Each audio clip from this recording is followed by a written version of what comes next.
see if this works. I think it will in literally The meeting is being live streamed. Got it. Oh shit.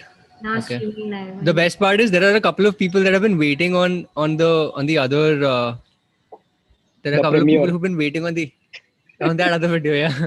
What So else? I scheduled the live stream a little while ago, and right, it's working now.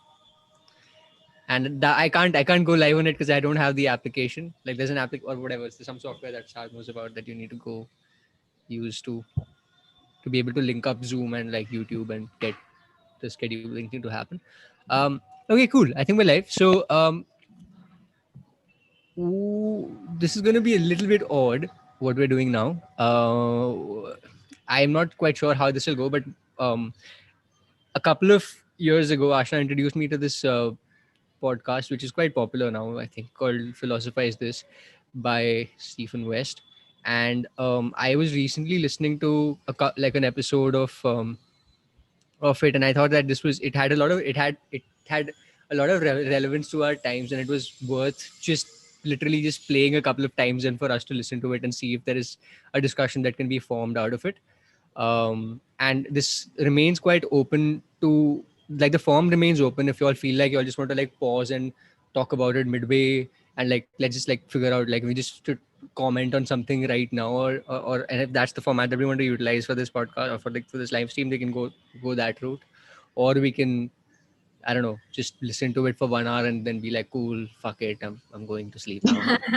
Started like that. But yeah, it's open like that. I think it just speaks the episode. The podcast is by this guy called Stephen West, and it's called Philosophize This. This is just him. He's like this guy just like runs it out of, I think, his room or something, and he's like, I'm gonna share my screen, show us a little bit about him, so that where our plagiarism is then like suddenly legitimized because then we're like giving him a shout out and stuff. And he is quite worthy because he's definitely one of the best podcasts that I've heard, podcasts that I've heard. Is this one, and we're gonna be playing y'all, like, if anybody is listening and they wish to like support him on Patreon, please do that. When we make a lot of money, then we'll also support him. But for now, like, so everyone can hear it when you play it. Like people will be able to hear it. Bro, what if it doesn't work like that? I didn't think about this. Wait, is this like a paid podcast thing, or is it a free podcast? No. I can play the thing, but I can only play it. I won't be able to share. How will I share it with you guys? Because you'll have to listen to this. Oh shit! No, we will be able to hear it. No, if you. No, I know that. I mean, if you all are, yeah, it'll work. Because it'll work. Yeah, exactly. It'll work, guys. Yeah. It'll work. Okay. So the episodes 116, Structuralism and Mythology, speaks about. It's quite long. I don't know if we'll be able to cover it in an hour, but we'll try to we'll see how it goes, and let's see. And this is just the first part. It's supposed to be a 2-part thing, and he's going to recommend going over both of the parts together. But let's just see how it goes, and you all tell me how you all feel midway as well. I'm going to check in on you guys as well, and I just want to listen to this literally, and I'm so glad we all, like, I think if Bindya also joins in, what often happens with the three with like us is that individually Saarth and I, and Aashna and I and Bindya and I would have like very like life related discussions, trying to understand the world, and like thought related discussions in any case. And I just felt like this was an opportunity to bring it together and just see just continue that form, I guess. So yeah, I'm gonna play this. Tell me if you all can hear this. All right. No. Right, no worries. No, not yet. No worries. I got it by it was because I didn't share sound. Philosophizethis.org for more information on the Amazon banner. Cool. I released 2 episodes today, and I know not everyone has the luxury to listen to them back to back, but if you do, I highly recommend it. These 2 episodes go together. They need each other. They complete each other. They should be together. Help them. Either way, I hope you love the show today. So like we talked about last time, when structuralism burst onto the scene in the early 20th century, there's an immediate shift in the way many thinkers view the traditional assumptions we've made about subjectivity. The idea that what you are is a free-acting, independent subject sort of disinterestedly taking in the universe, exploring the infinite options at your disposal. I mean, all that starts to seem like an outdated, delusional way of viewing what it is to be a self. What it starts to look like is what you are. Every preference, every habit, every belief that you hold is merely an expression of rituals and structures of a culture that you happen to be occupying during your time here. The self doesn't shape the world shapes the self as it goes. Now, this is usually easy for people to get on board with when it comes to the little things. For example, the gestures that we use, right? Like you can point out to somebody that they wave at people when they greet them. And you can ask them, where'd you get that from? Where'd you get the idea to move your hand back and forth at someone when you see them? I mean, you didn't come out of the womb waving at everyone in the hospital. You're certainly not the person that invented waving. No, what happened was you were born into a culture that has a particular set of rituals. There was a time in your life when you didn't know anything about waving, but after seeing people wave at you over and over again as a form of greeting, eventually you added waving to your bag of tricks, and now it's just part of you. It's part of who you are. If you were born into a different culture where waving wasn't a thing, you wouldn't have the slightest inclination at all to wave your hand in front of someone's face when you're greeting them. Now, practically nobody sees that as a controversial statement to make, but people start getting a little weird when a structuralist says to them, what if your taste in music is the same way? What if your favorite clothes and your favorite book and your favorite way to spend your evening are also just expressions of a culture that you happen to be born into? What about your political viewpoints, your moral code, your views on the nature of existence? What if they're all the same way?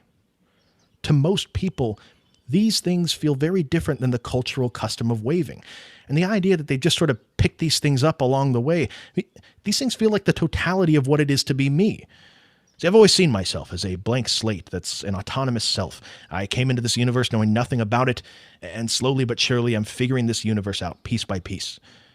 And what, now you're telling me that every viewpoint and every preference I have is really just me choosing from the rituals and structures of an incredibly narrow set of cultural parameters, set up not to be able to understand the universe necessarily, but for the sake of monkeys being able to work together better? How did this happen? Well, an early structuralist might respond by saying that it happened in many different ways. Still is happening, by the way. I mean, your particular expression of the culture you're in has probably been reinforced to you already 100 times today. And the interesting thing is, you would never see it happening if you weren't specifically looking for it, because it lies underneath the world as you immediately perceive it at a surface level. But what happens when you look at things in the world around you through the lens of semiotics? Actually, let me slow down. Real quick, just to prime this discussion we're about to have. One of the crucial things to remember from last time is that early structuralists are going to be following up on the work of Ferdinand de Saussure. De Saussure being the person credited with founding the field of semiotics. Semiotics being the study of signs. Signs being things like words or pictures or many other things that act as a stand-in for something else for the sake of us being able to communicate effectively. What we also talked about was how Ferdinand de Saussure saw each sign as being comprised of two primary parts. There's the signifier, which is the word or picture, the thing standing in for something else. And then there's the signified, which is the concept of the thing the signifier is referencing. Well, building from there, when early structuralists started applying this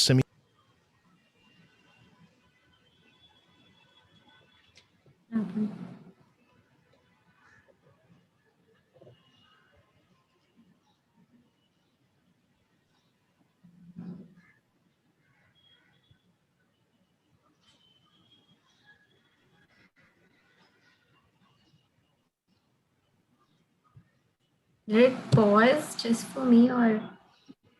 No, it is paused. Oh. What's happening?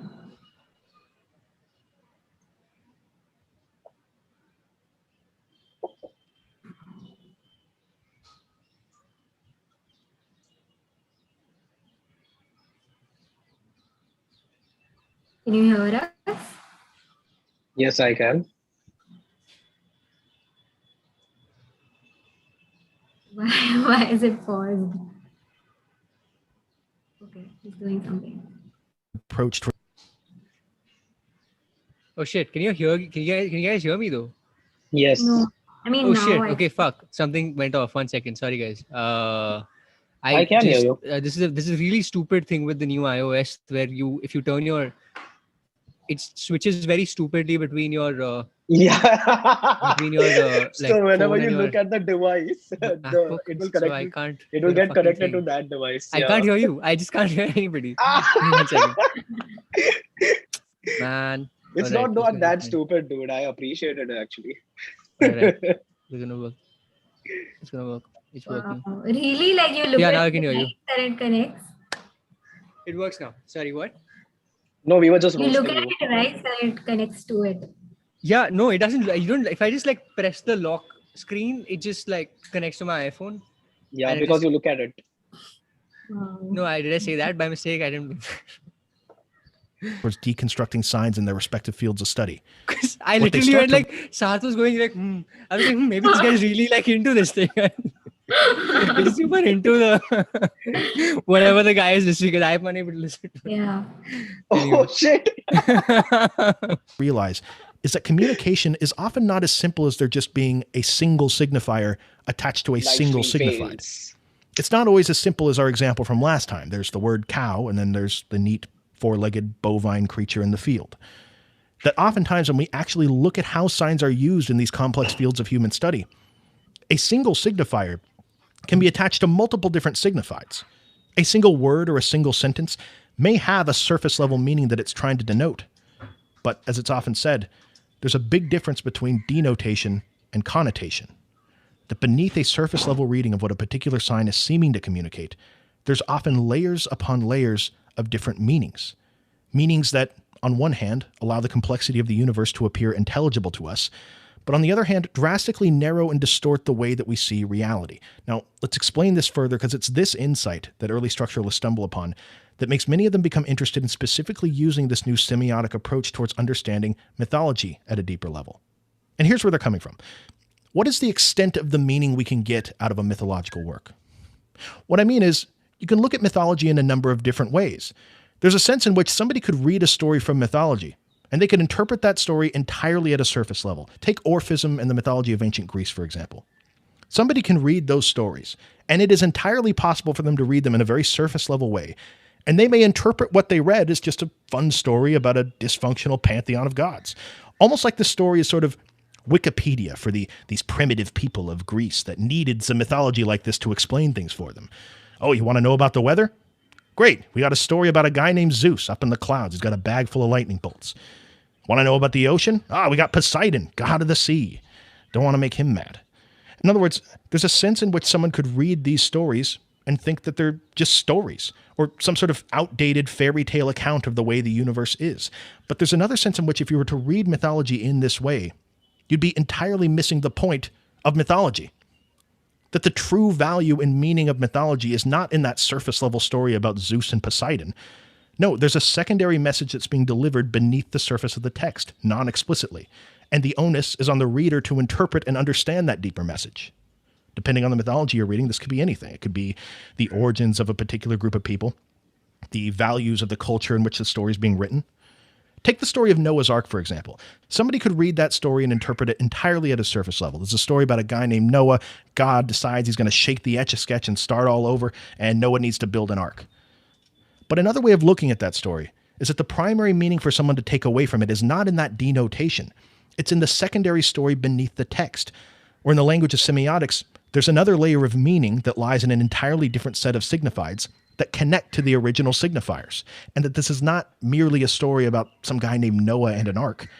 No, there's a deeper meaning to this story that, for example, provides Christians with valuable insights about their relationship with God and how to be a good Christian. But it potentially goes even deeper than that, though. Maybe even deeper than the meaning it has for practicing Christians. There are messages written into this story that any human being alive can find value in. Some people might say, maybe this isn't a story about a deity drowning everything on the planet at all. That the mythological archetype of the flood is something that's not unique to this story. It spans across many different cultures and mythological works to symbolize, at a deeper level of those texts, the cycle of death and rebirth that nature inevitably throws our way as human beings. That anyone listening to this can come up with countless different ways that tomorrow nature could send some cataclysmic event our way that humanity would want to survive as we have in the past, and that maybe this story can inform that process. That maybe it's not literally about a guy named Noah that sacrifices animals to God to earn his favor. Maybe that process of sacrifice at a deeper level of this story is depicting how personal sacrifice is the only thing that can temper you into being the kind of person that isn't instantly ruined by events that test you and are out of your control.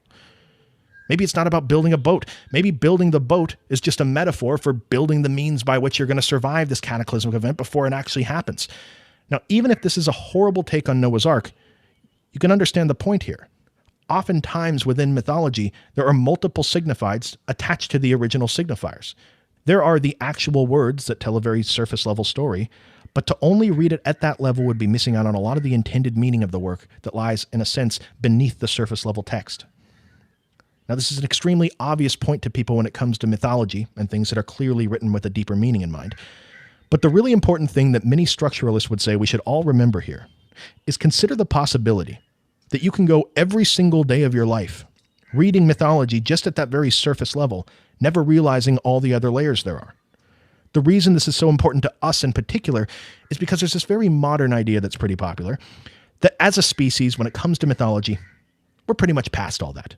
Mythology is this thing people used to do a long time ago to be able to make sense of things. But in today's world, we have much more advanced and sophisticated ways of talking about things. And quite frankly... Okay, so basically why I'm pausing here is because everything before this was just context pretty much for why I've opened this particular podcast, this particular episode of this particular podcast up.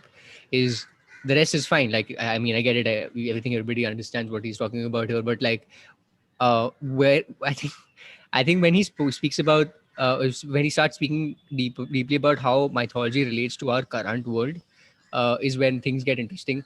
And it kind of, I think literally just like raise your hand, or I don't know, just like do something so that I know if in case you want to like share something at all here, because I do think that the portion that is to follow is worth like discussing in terms of the Indian context, especially. I don't really know how it, because India's known for its mythology. India's got a very deep, supposed to have a very deep history and stuff like that. So we should be able to like put this in Indian terms as well and understand it like that, because he barely speaks, like he mostly is referring to every other part of the world, especially the West, and not really I don't know. I just want to know what you all think, if in case there is something that has come up in this case. But no, I mean the what he said about the signified and signifiers thing is reminds me of that, like how like in different cultures the same symbol means different things. Like apparently this is really offensive in the Middle East. So I just offended someone, but yeah. I think it's very easy to draw parallels between Indian mythology and Greek mythology because it's very similar, like the stories, the characters also. Like what? It's just similar, like the way the stories, mythology. Carry on. Like the different kinds of gods that people have created, and even the stories. It's really weird how, I mean, across so many different cultures, they have a lot of similarities in terms of, like even Noah's Ark, there's an Indian version of it with Manu and the fish and everything. And it's weird how there's like, there are very similar stories across the board, when even when people didn't like necessarily like communicate, or I mean, I don't know if some guy plagiarized it back then, but yeah, it was Karan Johar. I'm sorry to tell you, it was Dharma that decided that Noah's Ark का एक version चाहिए SSR के साथ. So, but anyways, I'll play this ahead and let's see what happens. Resort to these archaic methods used in mythology that are obviously distorted, obviously oversimplified. We're past that as a species. Well, one of the early structuralists by the name of Roland Barthes is going to say that the idea that we're in some sort of post-mythological age is complete and utter nonsense. See, to Barthes, mythology is an extremely human thing to create and be engaged in. We do it all the time, whether we realize it or not. And it's not that mythology no longer exists in our modern world. It's that the average person is so immersed within the mythology, the culture in our daily lives so saturated with a hidden secondary story telling us the way the world is, that much like an average citizen of ancient Greece that might see a lightning bolt and confidently attribute that to Zeus, we do the very same sort of thing with our world and our mythology. And just like it's possible to go your whole life reading the mythology of ancient Greece at a very basic surface level, you can go your entire life in our modern world interpreting everything you see around you at a surface level, never realizing the deeper, secondary level story that you're blindly accepting as, quote, just the way the world is. See, Roland Barthes would say, again, it's not that mythology doesn't exist in our modern world. It's that the delivery method of it has changed. Most people aren't going to some giant book filled with epic poetry about a pantheon of gods to get their mythology in this day and age. No, to Roland Barthes, the mythology of our world is typically delivered to people through mass media. Because really consider the similarities between the two mediums when you look at them through the lens of semiotics like these early structuralists did. A dusty old tome that contains mythology is really just a vast collection of signs. Hundreds of pages of signifiers that denote a surface level meaning, but that also have multiple layers of signifieds attached to them that it's the reader's job to interpret. Well, the same thing is the case with the media we consume. For example, take your average TV news broadcast in today's world. Actually, for the sake of the example, I mean, if this is possible within your own personal political beliefs, picture the news broadcasts that you most disagree with, whether that's CNN, Fox News, doesn't matter. Well, what is that news broadcast really when you look at it using semiotics? Well, it's just a vast collection of signs. Signs that on one level deliver a surface message of reporting the news of the day. But as you can see, when you really analyze the specific signs and the calculated ways that CNN or Fox News are using them, there's often layers of mythology not being explicitly stated. And this mythology spans from things that are seemingly innocent, like messages that reinforce their credibility as a news source, to messages that make value judgments about whose opinion should be taken seriously. This goes all the way to mythology that makes brazen assumptions about what it even is to exist. All of these messages shaping, distorting, and narrowing people's views on the way the world is. Picture the typical signs presented to people in a news broadcast. And now, the 5 o'clock news. Sweeping camera shot. There's music playing with a lot of beeping or a sense of urgency about it. Roland Barthes would really want us to ask ourselves, why is it that music in particular? What deeper story is being delivered to people there through that music? More signs are delivered to us. The camera brings into view a big room with 2 people sitting behind a desk dressed up in respectable clothes. Well, why the desk? Why those clothes in particular? Why do they have incredible posture? Why Because art direction का पैसा नहीं था mostly इसलिए, but ठीक है. is that giant picture behind them? Why are they looking Is directly he into the talking about camera like a lens as debate though show they're... or something?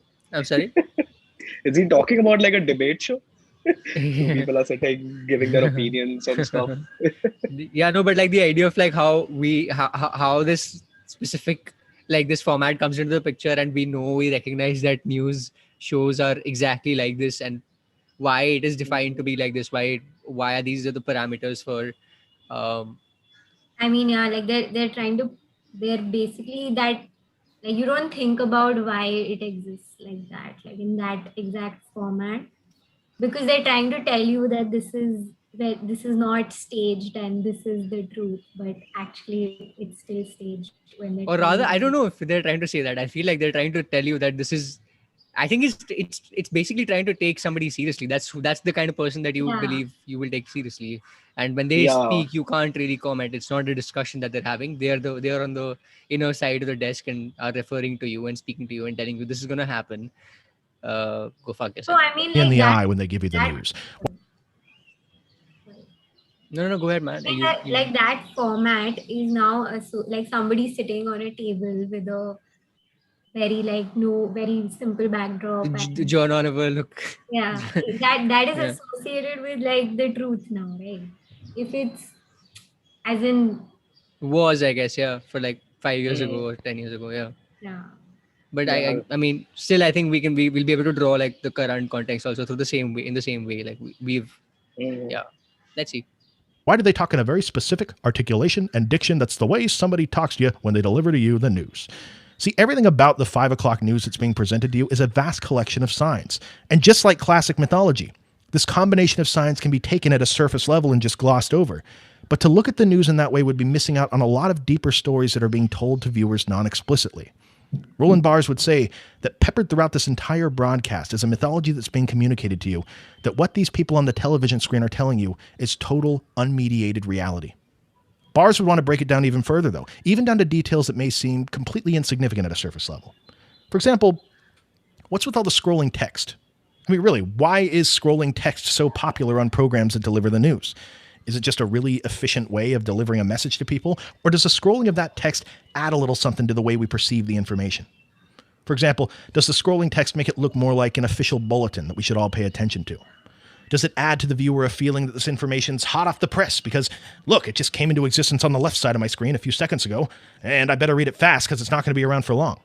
Roland Barthes would say that we often look at the font of a message as sort of just a disinterested vehicle for delivering that message. But in reality, he would say, the font that something is written in adjusts and changes the meaning of what it's conveying. Which is why I think all our films have papyrus as the main font, and Comic Sans. That's how we basically Retail. No, but that's a good point Right. actually that he's Yeah. making. The news channels bore you so much that you don't give a shit about the fonts and the moving news, which is the true news. You don't give a shit about it anymore, and you're just watching and engaged with the on-screen thing which is happening. कि इसने Yeah. दूध पिया, उसने नहीं किया, वगैरह whatever. Yeah. दूध पिया And उसने नहीं that- किया क्या न्यूज़ देख रहा है I don't know. Sorry. Welcome to India, bitch. Yeah. And that this scrolling thing, the ticker, I used to find it so annoying when I was a kid. I think MTV had like a Yeah. spoof ticker. Oh yeah. Yeah. That used to be a thing. I think Yeah. I learned speed reading from that. Whoa. But yeah, it creates that sense of urgency that this is happening now and you need to know this now, or else like something. I somehow associated it with panic all the time. Like I just thought that it's like it's creating exactly. tension, It's so like, that yeah, which go is by so fast. it's interesting how we're always looking for tension. Like we're always like, किधर panic? हाँ अरे हाँ इधर लोग लड़ रहे हैं चलते हैं भाग देखो like it's always interesting. And then we're like नहीं हमें drama नहीं चाहिए. But like Yeah. दिखाओ. It also like gives the news channels a free pass, right? Like कि हमने तो लिखा था, आपने पढ़ा नहीं, वगैरह वगैरह. Yeah, which is the whole Why are you calling us star asterisk sign biased? thing.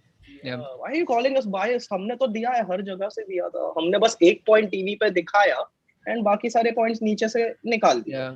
Yeah. And secondly, like the fonts thing that he said, dude, fonts are so like important, especially like I mean I think all of us have worked on Papyrus. Yeah, I have, but like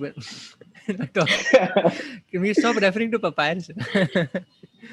But yeah. no decks. I mean PPTs. We work so hard, like as in when you're pitching to someone, like somewhere the yeah. font you use is also part of the story that you're telling. Dude, it's such a huge part of how somebody judges each other. No, it is, man. Like it's true. It's so annoying, but it's so true. This also reminds me of the time that you sent an email in Comic Sans. Oh yeah, bro! I was supposed to send an email to a very important person, which was supposed to shut down, like which was supposed to be a conclusion to a legal notice that I was supposed to send to a production company. So I was just saying, and I wrote it, the last email that I think I wrote. I just sent it in Comic Sans. I jokingly said that send it in Comic Sans. That's like the ultimate fuck you. Yeah. Because we couldn't say fuck you, so we said it in Comic Sans. For real, like the last message that I sent to them was cool, bro. But because you can't say no to bro, like you can't say that I technically have, like you can't go to court and tell me that इसने bro बुलाया jail में डालो. So I can say cool bro, and then Yeah, it's like assaulting someone's eyes without. You're subjecting them to Comic Sans, and they can't do anything. Yeah. Okay, I'm going to continue this. There's a very good reason the newspaper isn't written in Comic Sans.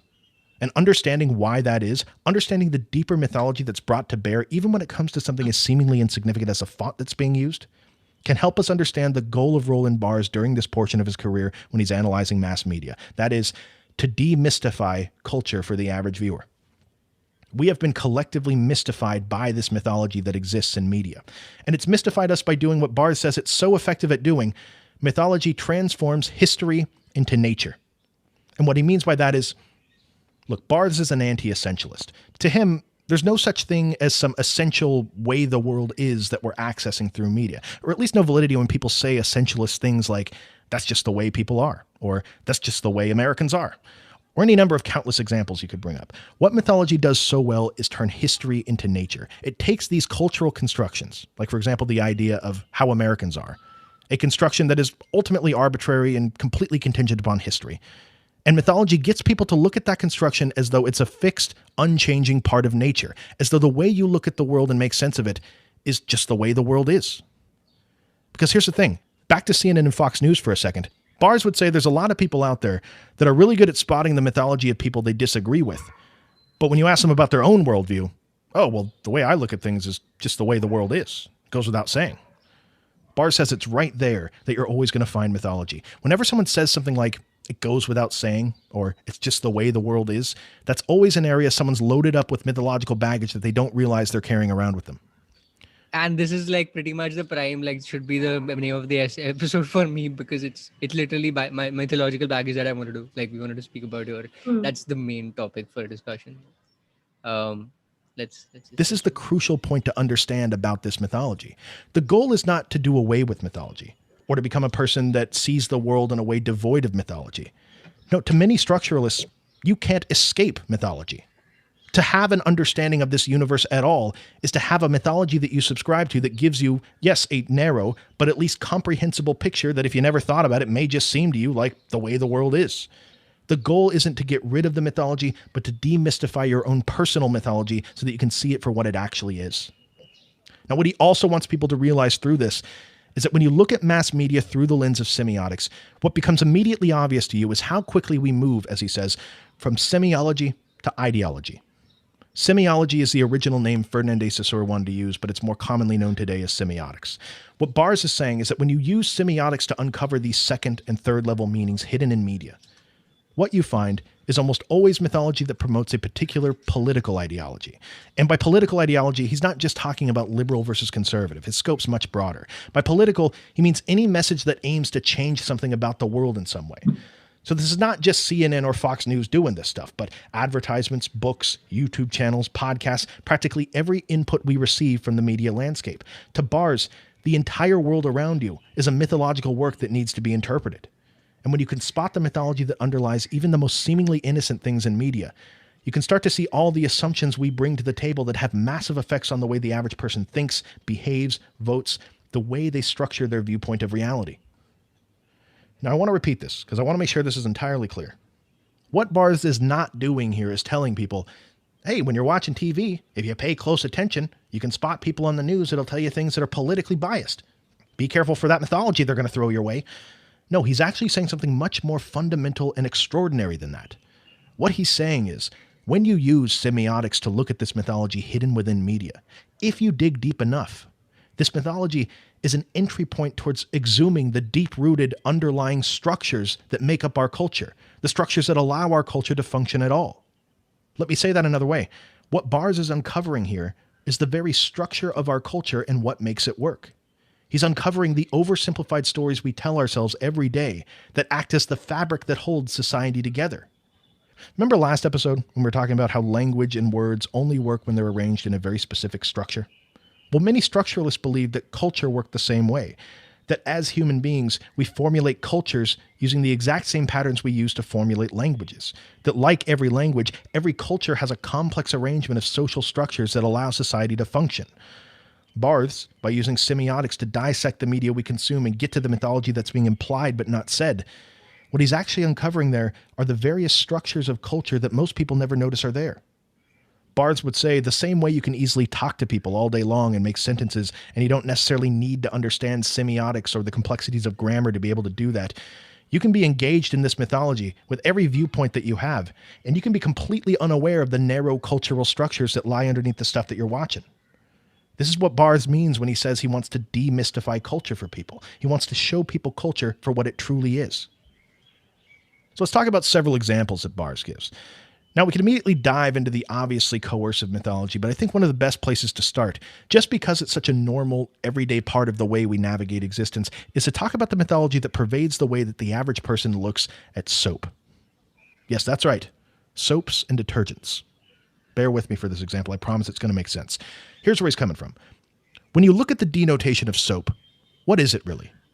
Well, on a surface level, it's just a bunch of clean-smelling bubbles. But we don't see it as just a bunch of clean-smelling bubbles, do we? Barthes says in a sort of tongue-in-cheek way, there's a spirituality that comes along with soap, a mythology that we've added onto those clean-smelling bubbles that affect the way we think about how soap fits into our lives. And we can see all this extra meaning we tack onto soap when we look at the way advertisers try to sell it to us. Think of the language that's often used when describing soap. We almost see it as this sort of holy weapon that we're using to fight against the demon of uncleanliness out there. And advertisers will talk about soap using language that makes it sound like it's a weapon. This weapon cuts through dirt like a sword. This soap destroys grunge and grime at the source. almost like it's some sort of cleaning artillery. Tackles any mess with ease using our patented foaming cleanser. We actually talk about cleansing away filth the same way somebody from a different culture and time may talk about cleansing a house of an evil spirit. Think of the images on the TV screen of the dinner plate half dirty with food all over it, half glistening white, or on a deeper level, half tainted by this evil curse known as filth and dirtiness, and half restored to the rightful, natural state of purity that it belongs in, that this soap has delivered to you. The idea that we accept there being, look, there are going to be times in your life when evil rears its ugly head. Filth and dirtiness are going to corrupt these things in your life that you care about. Maybe it's your kitchen table, maybe it's your clothes, maybe it's your car, but eventually the time's going to come you need to take this soap that kills 99.9% of bacteria, and you need to carry out a bacteria holocaust in your kitchen to cleanse your life and restore it to a state of purity. Soap will get you there. Forged in the crucible of the Pine Sol factory, your kitchen table's deliverance from the corruption of filth awaits you down at the grocery store. Now, this sounds completely ridiculous when we use these words and talk about it as though it's some sort of religious cleansing. But that doesn't mean this isn't the way the utility of soap functions in our daily lives. Bars would say the fact we talk about soap in standard everyday language all the time is a big part of the reason we're capable of normalizing the way we use soap, never noticing all the mythology we attach to it, and just accepting soap as, again, just the way the world is. But here's the reality, he would say. The way we look at soap is not as just a bunch of clean-smelling bubbles. Things in my life that matter to me get dirty, and soap is the catalyst by which I return those things to their rightful, clean place where they belong. In other words, there seems to be a way that we structure our lives by looking at things in terms of whether they are clean or dirty, and most of us just gladly accept that that's just the way the world is.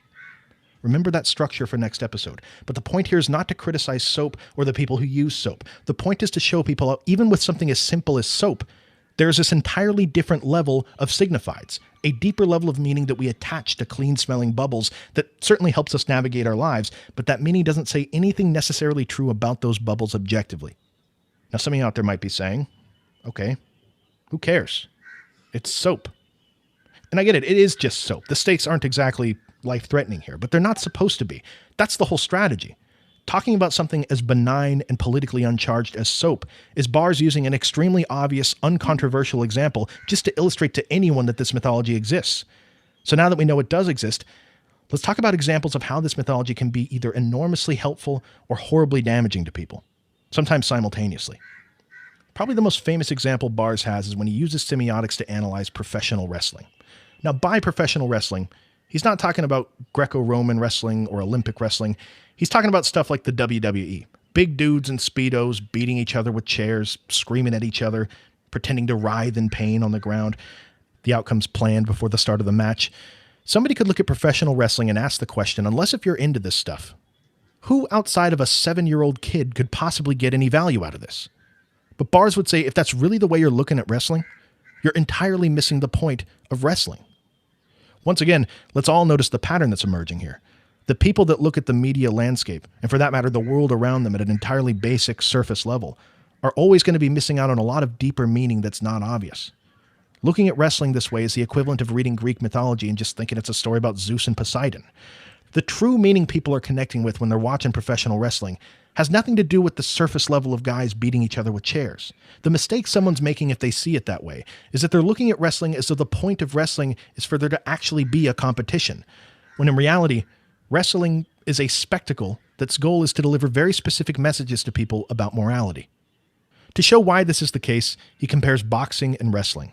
The purpose of a boxing match is to figure out who the best boxer is. So because of that, you'd never writhe in pain on the ground if someone punched you. You'd never be losing a boxing match and decide you're going to leave the ring, get a chair, beat your opponent senseless with it, get up on the high rope, take their lifeless body and body slam it into a Buick that's parked next to. Although I think Aashna is making a film about the boxer who kind of does that. Goes out beating people with chairs and murder a couple of people. But anyways, But it's so weird that he brought up the chair example, because as soon as he said pro wrestling, that's the first thing I thought of was that episode where the guy basically every match is to end in that guy getting pissed and going under the ring and pulling out a chair and beating yeah, up that guy. yeah. I mean, it's not a guy. It's just the whole thing in WWE, isn't it? Yeah. I mean, it's not just one They guy. later upgraded to stairs and like Ah. ladders Yeah, and they had stuff. a whole TLC. Yeah, Yeah, people had to share. Yeah, I actually didn't know that all of it was fake when I was young. okay, yeah. Shit. true that, man. Even I didn't know. I was like fucking enjoying it I always. didn't. I wasn't enjoying it because I was like these. Like I used to see the blood and all. I used to get scared that these people are just beating each other up. I used to hate it. But you still watched it somehow. Why? Yeah, because I don't know. I wanted to know what's gonna happen next. That's the. That's the. As in, you can sell anything with the with like with the what do you call it, conflict, right? And it's only conflict wrestling. Yeah, drama. I'm gonna play this.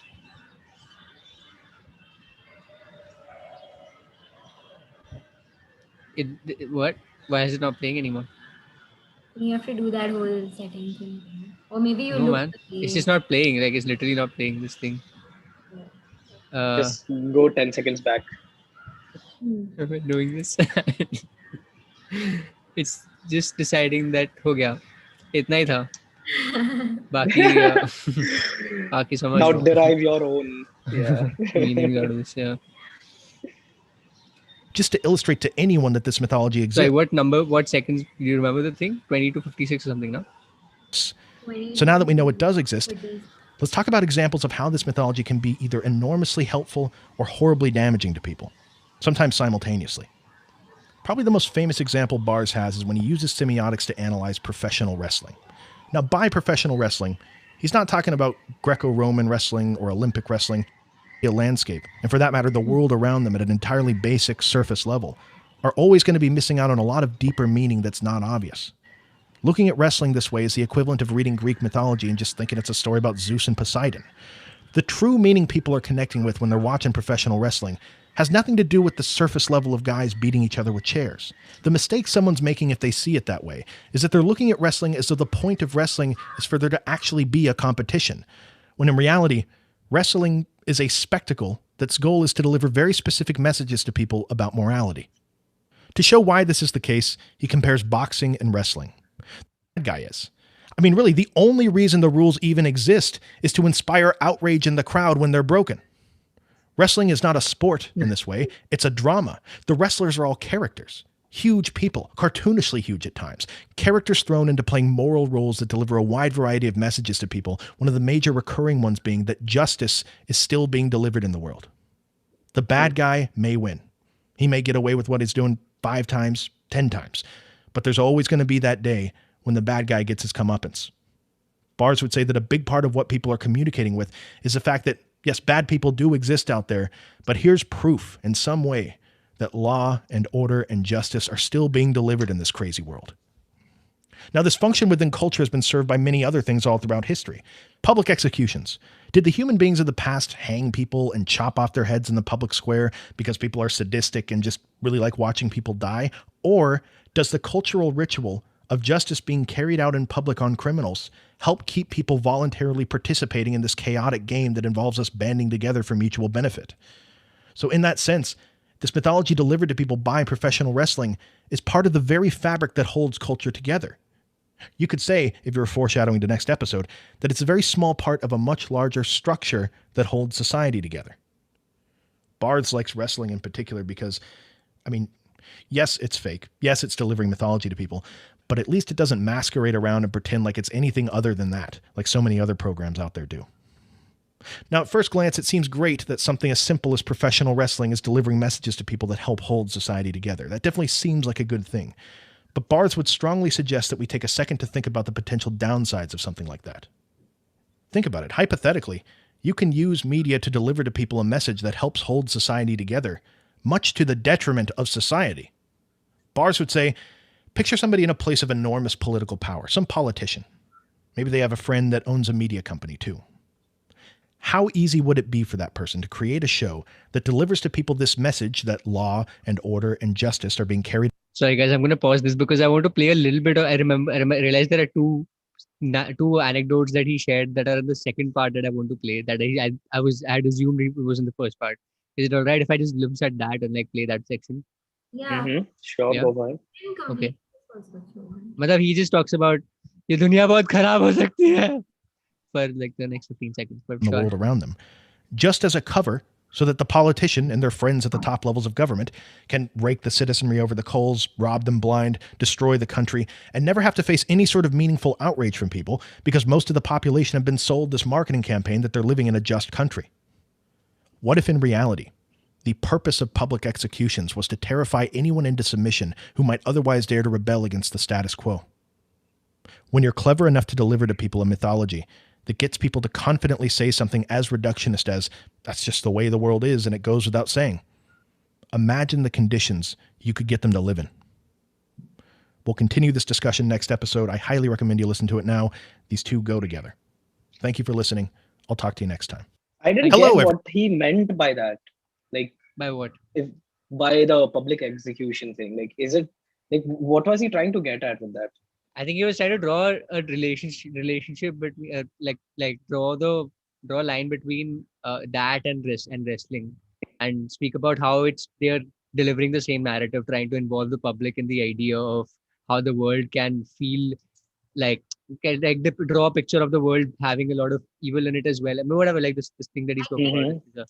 No, I think he meant that like as in the whole idea behind public executions is to show people that justice exists. That's the supposed reason that that they used to have public executions, that see that we're delivering justice.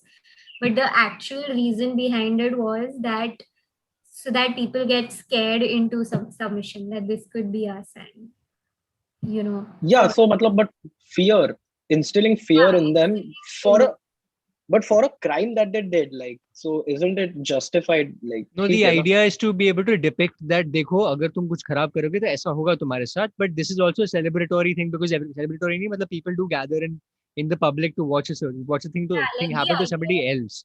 It is automatically instilling like morals in you, and celebrate justice and be like, oh, we live in a just country.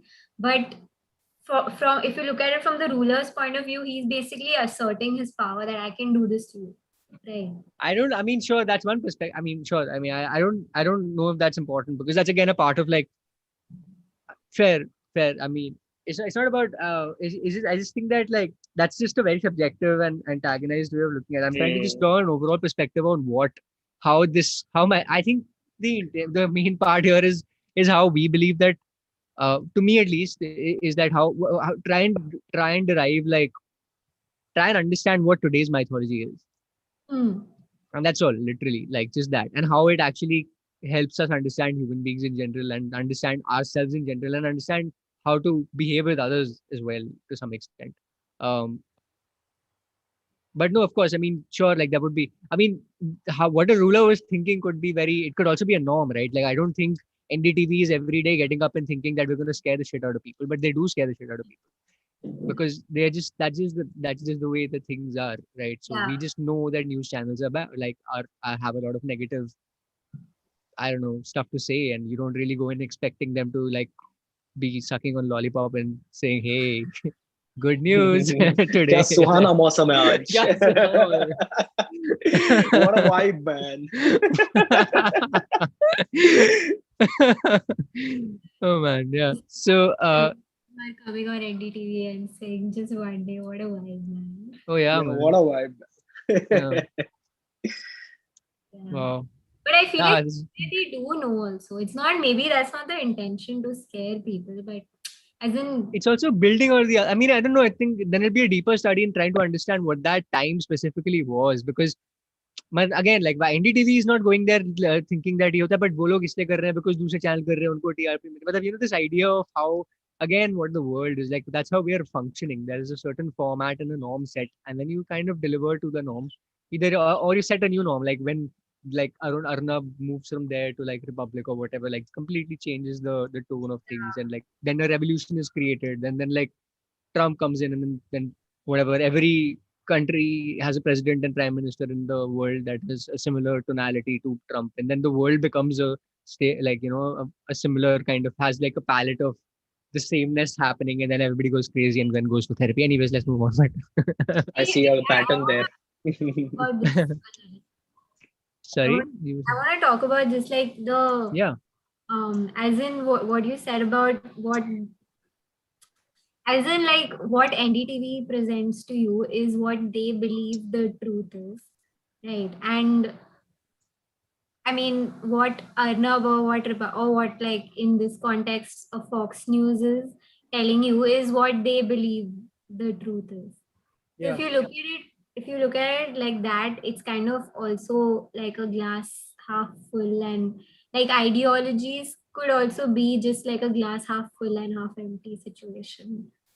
Like what you want to take as your truth, right? True, Like true. I think it has always been like that. Yeah. like sometimes I just feel like Trump and Modi supporters are just very enthusiastic optimists who Hey, just sorry, my YouTube channel just got suspended. 1 second. what. Come on, let's not do that. let's not get there. No, I think we were talking pro Modi right now here. So Yeah, yeah, I'm go for saying Anyways, we're it. not. Yeah. Either way, we're not. We're keeping this to a neutral conversation. Either way, it's not intended that way. I'm not saying, I'm just saying like this Hmm. gives you another way of looking at what those people are. I'm No, not obviously, like obviously everybody's like everybody, including me and you and everybody, or each of us believe that the world that the truth that we see is the truth, right? Hmm. And there is a negative, like there is an idea of like we somehow, I don't know, I feel like we as human beings somehow really strongly are able to like, not by we I mean a majority of people, in my opinion anyway, um like believe that the other person is unaware of how we feel, the other person being a person who is not holding the same ideologies and does not consider the truth that I believe is the truth to be to be his truth as well. Like Hmm. the idea of they're they're naive people, or like there is a world that is shunned out, and somehow the people that we somehow do not connect with are are supposed to be shallow. Yeah, that's true. Do you like, which is not true at all, because this can't be true in my opinion anyway, but like, yeah, I think in my opinion anyway should be like a scroller on my screen so that I stuck in my opinion anyway, then it's just it save me some time. But And I'll just play this. If anybody has something to say, y'all can go ahead though. yeah. Okay, I'm gonna try and look Hello, for. everyone. Okay, yeah. I'm Stephen West. This is Philosophize. Thank you in advance. I hope you love the show today. Okay. So just to start, I want to rephrase something we talked about a couple episodes ago, because I think it's what it seems like to them is that culture has a specific underlying structure as well. And when Barthes uses semiotics to study mass media and get to this mythology that lies underneath the surface level, this is one of the first attempts to gain access to that underlying structure of culture so that we can observe it, so that we can study it, and yes, looking at culture almost in a new scientific sort of way, to try to be able to predict cultural changes that will occur in the future before they actually happen. By the way, if any of this mythology business seems a little conspiratorial to you, consider the fact that practically everyone listening to this knows exactly how it feels to engage in this process. Most people these days are media practitioners that are in the business of promoting their own personal mythology. We just do it on a slightly different form of media than Barthes is talking about. We do it on social media. Now, even if you don't, you can at least relate to how the average person's Facebook or Instagram looks, right? Someone's Facebook page is not a total and accurate representation of who they are. It becomes sort of like a museum dedicated to the person they want other people to think they are, of which they are the sole curator. Think about all the mythology that's present there. They'll post a picture of themselves smiling on top of a mountain they just hiked, right after posting a picture of them eating something like avocado toast on a park bench. Right before a picture of them boarding a plane, the caption reads, "Hey guys, just boarding the plane, won't be able to respond for a few hours. Talk to you then." The point is, these pictures weren't chosen because they wanted to deliver a surface level denotation of what's actually going on in the pictures. They were chosen because they promote a very specific narrative they want to promote. Maybe it's that, look, I'm the kind of person that gets on planes and travels around to a lot of interesting places. Look at my life. Maybe it's, hey, I'm the kind of person that eats avocado toast. The foods I eat are trendy, healthy, yet surprisingly portable. And as you can see, I'm at the park, so I'm not the kind of person that squanders that portability of my avocado toast. Who am I? Well, you can tell by looking at my pictures. You know that person you'll see sometimes in public? The sun glistening off of their perfectly clear skin and beautiful white smile as they sit on a park bench, enjoying not only this moment that we're in, but their avocado toast as well. That's the kind of person I am. You know, it's funny. Someone just snapped a random picture. I happen to be here at the park, of all places. Now, while this is just one example of it, no matter what mythological tale you're weaving for people on social media, the reality is your actual life is far more complex than the story you tell to people on social media. You're not always smiling. There are countless things going on in your life that you would never include on there. And here's the point. You can imagine if someone you didn't know just took the story you told about yourself on social media as a complete picture of what it is to be you. The only thing they'd really have is a very narrow picture of a mythology that you've produced. I mean, you certainly wouldn't say this person has an understanding of who you are at your deepest level. Well, so too with mythology about the world that media produces. Just imagine if the universe had a Facebook page. Your understanding of it would be tantamount to one of the stories people tell about themselves on their individual Facebook page. To an early structuralist, your own individual worldview is not a deep understanding of the universe. Again, it's an expression of a cultural norm. It is as much an expression of a cultural norm as a handshake is. Now, you may be wondering, if we can observe and study these cultural structures, when you're observing them, what exactly do they look like? Well, that's what about the last half of this episode is going to be about. What I think is crucial for us to do before we get there, though, is to talk about a few more examples of bars using semiotics to break down specific examples of this mythology that's rooted in media. Each of these examples revealing a little bit more of these structures that underlie culture, and each of them, when we look at the tactics used to deliver this mythology, these examples can help us understand how these messages are delivered to people in ways that you wouldn't realize it was being delivered to you unless if you were deliberately looking for it. We've talked about soap and how we organize the things in our life in terms of a constant fight between clean versus dirty. We've talked about professional wrestling and how messages of justice can be a part of the fabric that holds society together, sometimes to the detriment of society. One thing any good mythological work is going to have are people that have some sort of exalted status in the eyes of the public. People that act either as examples for the average person to look up to or examples of what people should avoid doing because, hey, look at what happened to this person in mythology that did that. These figures could take the form of demigods, epic warriors, fallen angels, but in our mythology, we give this status to people that possess this strange thing we call celebrity. Bars would say that there's a mythology that's constantly being delivered to you in media, that these people we call celebrities are not like you. They're better than you are.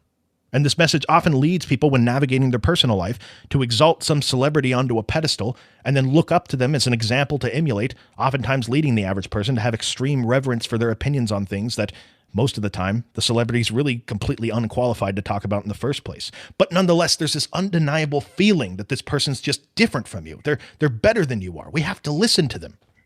Where does all that come from? Bars might point to something like when TMZ runs a photo spread of like Leonardo DiCaprio walking down the street eating a hot dog. Why do they do that? Well, as you can see here, we got Leonardo DiCaprio walking down the streets of Manhattan enjoying a hot dog on a Sunday afternoon. What's eating Gilbert Grape? I don't know, Janice, but his brother's eating a hot dog. I can tell you that much. Now think of all the signs that are being delivered there to people. The denotation of these pictures would just be Leonardo DiCaprio walking down the street eating a hot dog.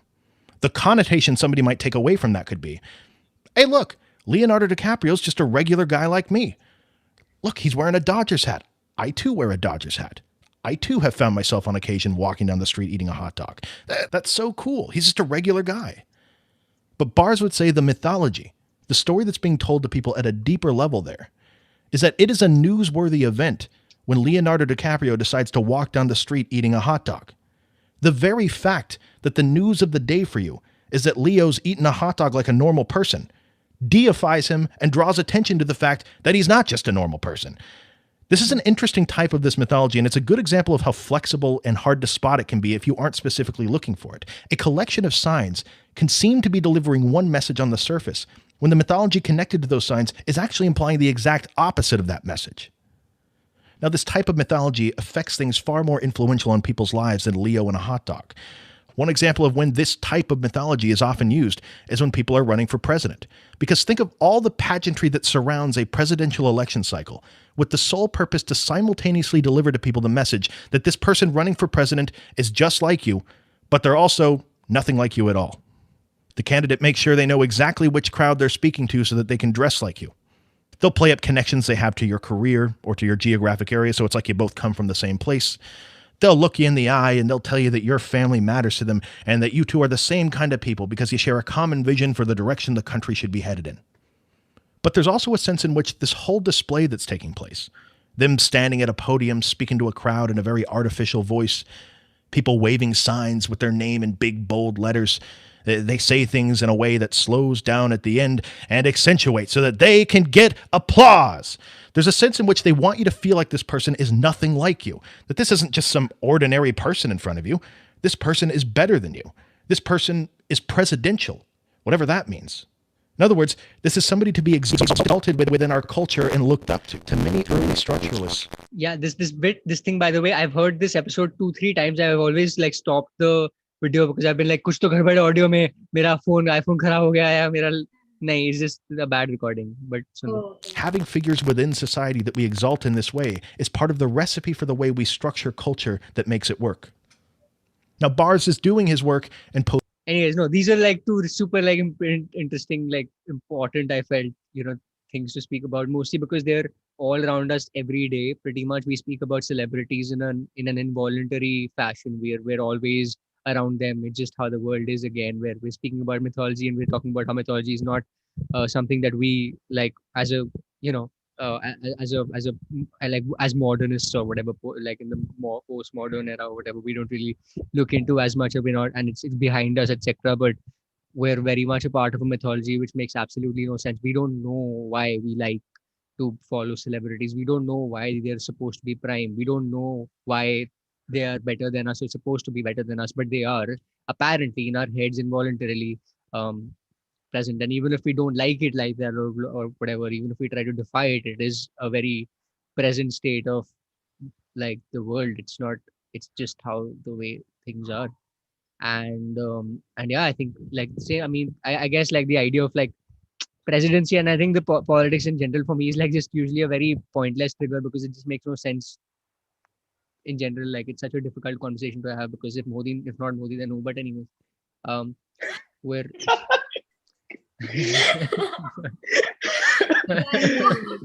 I see your inclinations have changed. अरे account suspend हो गया it's just, but no, but like there's a last like no, go ahead if you're. I think I just that how quickly that but anyway came was very funny. What oh right, yeah. Yeah, no, this like this idea of like I mean just I think this the idea of like how celebrities are a part of our mythology, and like how president like I was go ahead. No, like there's such a everyday reference for people, right? Like they're always in the, even if you don't want them to be there, somewhere in the back of your head, because there's so much exposure to them, especially today. And no matter how much you were around them, no matter how much you feel like they're like right beside you, or like that you do not feel like they're better than you or whatever, this idea is still very much present. This idea of value, this idea of how they are to be of high value. Where does this come from? Where is it, like how does it, it's just a present part of us. It's just so around us as a culture. And not just in this nation or in every nation, in every form.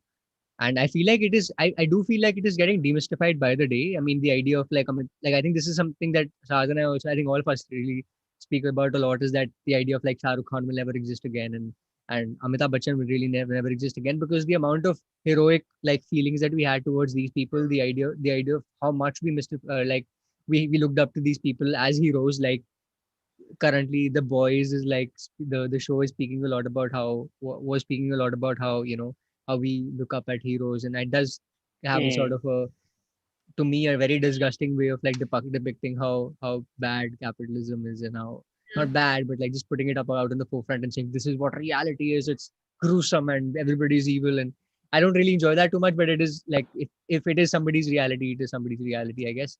Now I've completely digressed, but the point is that but like but yeah, I mean, I think just the existence of celebrities is something that I don't really, we're not, I don't think I get an opportunity to like listen to or like discuss things about them in this light. Yeah, But I don't think like this thing of how there's never going to be a Shah Rukh Khan or Amitabh Bachchan again is like I don't think that's true because like they are the biggest like references we have to celebrities and like the most this hero worship and all. But if you see there are still people who are becoming like that. It's just that we don't think of them in the same way because Yeah. the way that you become a celebrity has changed. Like Yeah. they became celebrities because of doing movies and True. but now like people become celebrities just by exposing their life and like just That's by Yeah, very true. or Fuck, just I didn't. like Yeah. making a TikTok singing exactly. Yeah. जाने मेरी जाने मन Yeah. बचपन का प्यार है. Exactly. I mean, if you see, those people also have equally rabid followings. Like, Sorry. Took me a little while to get to that. Right. Yeah, no, of course. No, I mean, I mean it in the way that there was an idea of exclusivity to them. Maybe it's just me. yeah, there Maybe it's is just my. exactly. So, like earlier, that's what I'm saying. The meaning of celebrity has changed. Like earlier, it Yeah. was that exclusivity was what made you a celebrity. Now it's like vloggers. Yeah, Like exactly. they're Yeah. also celebrities to so many people because they're overexposing. I mean, not over. I'm not saying that it's a bad thing, but Yeah. it's just the meaning has changed. Anybody who is willing to put their life out there for consumption now is can become a can become like a celebrity or somebody that Hmm. look up to, because in your head it's still a story, even though if in that for the person it's their life or whatever, for you it's still like a story because you have no like actual connection to them. I don't know. Hmm. Cool. We'll play the rest of it. I guess I want to play one more section. Let me see if Rants. it comes in earlier. So many of the specific collections of signs that he analyzes have to do with the political climate of that particular time in French history. One of the most famous examples of his analysis is when he takes a semiotic approach towards understanding the cover of a magazine called Paris Match. The cover of this issue in particular depicted a black soldier dressed in a French military uniform, standing at attention and saluting. The denotation there is of a black soldier saluting. The connotation someone might draw from that ranges considerably, but the deeper mythology that Bars claims is being stated here, he works out when he sees the magazine for the first time in the barbershop. Quote, "So I'm at the barber's and a copy of Paris Match is offered to me. And on the cover, a young black soldier in a French uniform is saluting with his eyes uplifted, probably fixed on a fold of the tricolor. All this is the meaning of the picture. But whether naively or not, I see very well what it signifies to me. That France is a great empire, that all her sons, without any color discrimination, faithfully serve under the flag, and that there's no better answer to the detractors of an alleged colonialism than the zeal shown by this black soldier in serving his so-called oppressors." End quote. What he's talking about is after World War II ends, the French colonial empire is still a thing. Mass protests by the colonized populations and the violence France used to keep them under control had a lot of people calling into question whether what they were doing was ethical. Barth says that what they're doing when they run a cover of a magazine like that is to present a mythology of, hey, look, here's a citizen of one of our African colonies dressed up in a French military uniform, proudly saluting the French flag. People complaining about the colonies. Can't you see what we are? We are France, a sprawling, powerful empire, made even more powerful by this multicultural military force that all proudly serve the cause of French imperialism. All these other cultures we colonize happily saluting the ultimate symbol of Frenchness, the French flag. This whole display to Barthes, a mythology delivered to the viewer that takes French imperialism and the agony of the colonized people, sweeps it under the rug, and turns it into just the way the world is. Barthes would say that the cover of this magazine is a collection of signs, signifiers that denote a surface meaning, but also signifieds that deliver second-level messages to people like the concepts of Frenchness, the goodness of French imperialism, the presence of multiculturalism, there being a unified population with equal rights. And when the viewer of this magazine receives this mythology, when coming up with the way that they view the world, they'll oftentimes accept these things not as history, but as nature, or just the way the world is. Barr says, quote, "For the myth reader, i.e. the believer of myth, the outcome is quite different." Different than if you were to use semiotics to examine the same magazine cover, he means. That everything happens as if the picture naturally conjured up the concept, as if the signifier gave a foundation to the signified. The myth exists from the precise moment when French imperiality achieves the natural state. End quote. To Bars, this is the whole point of mythology, to turn history into nature, to turn things that are arbitrary and historical into the truth with a capital T, to turn the politically motivated into just the way that things are, to take an equally narrow story about a guy named Zeus that sits up in the clouds shooting lightning bolts at people and make that the way that you see reality. Now, here's an extremely important point that's going to be crucial in understanding the problems post-structuralists are going to have with mythology. That any mythology that's politically motivated, in the sense that it's trying to change the world in some way, can't help but smuggle in with that mythology an entire set of values that people receiving the mythology often mistakenly interpret as fact, or again, just the way the world is. And remember, when he says politically motivated, Bars is not just talking about a narrow conception of that concept in the form of liberal versus conservative, but about anything that seeks to change something about the way the world is. Bars says that, quote, any semiological system is a system of values. Now, the myth consumer takes the signification for a system of facts.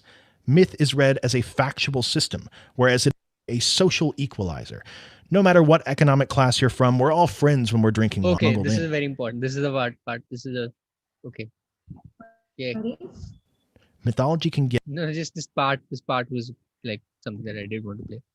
The idea, this is again a part that we'll be able to like bring into the Indian context as well. And The thing he said about I don't know, I'm still processing that, but like he said this thing about how that becomes that, like, you take it as that's the way the world is. About Like our minds are designed to, correlate stuff, like connect the dots where there are not even it's just present. everything now. I mean, it's advertising in a way, like even like Piyush Pandey has a book where he's just talking a lot about a bit basic like brand communication that photography can do and visuals can do and copy can do, a lot of like things can do. So that's just communication. But yeah, I mean, I'm gonna play. Yet otherwise perfectly decent people to participate in systems or behaviors that only a monster would participate in if they were self-aware of how much mythological baggage they carry around with them. Sorry, I'm just going to pause this, but I wanted to say that that I want to understand this particular portion the most, in my opinion, is the idea of how we call mythological baggage, we don't really recognize our mythological baggage, and then we call what we're doing okay, because even if we're the most, we consider ourselves highly moral people, highly logical people, highly like people who believe that we're wise or that we're like moral or like rational people, and we end up doing very horrible things without realizing it, because a certain part of it is considered okay because we carry a certain mythological baggage. So let's just play that.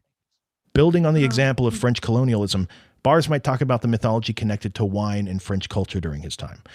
Wine is seen as this ultimate sort of panacea of a drink. Wine is what he calls a social equalizer. No matter what economic class you're from, we're all friends when we're drinking wine. Wine makes the person that's really shy come out of their shell and be more talkative, while at the same time, the person that talks a little bit too much calms them down and lets them relax.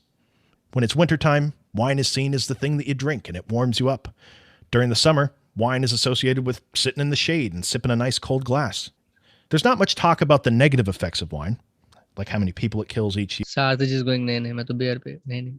Her line pe bol raha, nahin, main beer. How many families it destroys, the normalization of purposefully putting it. When it's wintertime, wine is seen as the thing that you drink and it warms you up. During the summer, wine is associated with sitting in the shade and sipping a nice cold glass. There's not much talk about the negative effects of wine, like how many people it kills each year, how many families it destroys, the normalization of purposefully putting a neurotoxin in your body. No, all that death is overlooked, and wine is seen as something that you do when you want to feel more alive, when you want to live a little, right? But these aren't the only negative side effects of wine that the mythology allows people to overlook. Bars says, quote, the mythology of wine can in fact help us to understand the usual ambiguity of our daily life. For it is true that wine is a good and fine substance, But it is no less true that its production is deeply involved in French capitalism, whether it is that of the private distillers or that of the big settlers in Algeria who impose on the Muslims, on the very land of which they have been dispossessed, a crop of which they have no need while they lack even bread. There are thus very engaging myths, which are, however, not innocent, and the characteristic of our current alienation is precisely that wine cannot be a blissful substance, except if we wrongfully forget that it is also the product of an expropriation. End quote. To Barthes, the mythology connected to wine that gets delivered to people through media creates their subjectivity, and with it, the ideas they have about what it is to be a French person and what your relationship with alcohol is going to look like. And this mythology allows people to engage in a behavior that has what Barthes sees as horribly unethical practices associated with it. And they can use this mythology to transform what would otherwise be ethically wrong into just an innocent expression of their Frenchness. I'm French. We drink a lot of wine. Don't know if you heard. This is just how we are. This is just the way the world is. To bring this to modern day, Barthes at this point in his career would see the exact same thing in many of the ways people look at what it is to be an American. For example, if drinking wine is an integral part of what it is to be French, to be an American is in some small way, I mean, just to give an example, to be somebody that every once in a while has a burger. 4th of July comes around, what do? You get out the barbecue, invite the family over, grill up some burgers and eat one with the family. No one's going to judge you for that. That's just the way the world is. That's just what it is to be an American. Barthes would say our subjectivity and the ideas we have about what it is to be an American, being engaged in that mythology, makes it possible for otherwise perfectly decent people to not even consider, for example, where that meat came from, which, just from a statistical perspective, probably from a factory farming situation that most people participating in the activity of eating a burger wouldn't want to patronize or endorse necessarily. But nonetheless, the mythology of what it is to be an American kept them doing it without them even realizing they were hurting anyone. What other things that have been given to us historically about what it is to be an American are hurting people around you unbeknownst to you? Same question to whatever country you're listening to this from. This same dynamic applies to things that extend beyond nationality, though. Say a big part of your subjectivity or how you view yourself requires that you dress in a very specific style of clothes. Maybe you're really into shoes, whatever it is. Say you're a surfer dude. Part of the mythology of being a surfer dude is wearing some totally bodacious surfer dude clothes, bro. And dude, what if when you go down to the store to buy your surfer clothes, bro, what if they were made by people that work in abject, miserable conditions in a third world country? What if you're otherwise somebody that would be absolutely horrified to contribute to that process, but the mythology you've received your whole life through media that makes up what it is to be you has had you thinking about wearing those clothes as just what it is to be a surfer dude? Again, this is just the way the world is. So now that we've talked about several examples of it, hopefully it's a little easier to see the similarities between the mythology of ancient Greece and the mythology we still use in today's world. Maybe a good visual to use when thinking about structuralism is to think of Plato's cave. Remember Plato's cave? There are the shadows on the cave wall. There are the puppets behind the people casting the shadows. And then there are the actual human beings that watch the shadows on the cave wall and mistake it for reality. Well, let's use that visual to think of structuralism. Think of the shadows on the cave wall as the distorted, narrow worldview often given to someone by mass media and the culture they live in. This worldview that structures reality for them into something comprehensible, it lets them navigate existence, and they often mistakenly think of these shadows as just the way the world is. Think of the puppets that cast the shadows as being the unmediated reality that we don't have access to.